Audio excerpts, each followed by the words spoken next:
Pentas lumba-lumba yang digelar di Kota Palembang sejak 22 November hingga 29 Desember 2019 kembali diprotes komunitas penyayang hewan atau KPH Palembang dengan melakukan aksi di halaman kantor Gubernur Sumatera Selatan.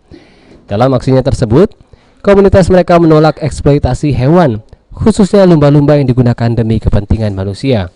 Penolakan tersebut tidak hanya di Kota Palembang, namun di seluruh kabupaten kota yang ada di wilayah Sumatera Selatan.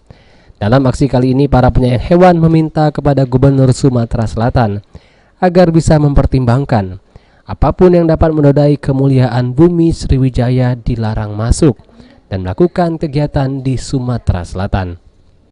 Menghentikan seketika kegiatan pementasan ini. Kedua, untuk selanjutnya melarang kegiatan sejenisnya masuk Kota Palembang.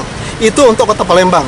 Tetapi ketika kemudian larang untuk keluar untuk Kota Palembang, perusahaan ini bisa masuk ke kota kabupaten di Sumsel. Makanya kami mengajukan permintaan kepada Bapak Gubernur yang kami tahu penyayang hewan, kelompok-kelompok penyayang hewan. Kami mengharapkan Bapak Gubernur bisa mempertimbangkan agar hal-hal yang menodai kemuliaan bumi Sriwijaya itu dilarang masuk untuk kembali ke Sumatera Selatan. Demikian. Sebelumnya, aksi serupa juga dilakukan di depan kantor Wali Kota Palembang. Namun menurut masa aksi masih menunggu sikap pemerintah Kota Palembang. Heru Wahyudi, PAL TV.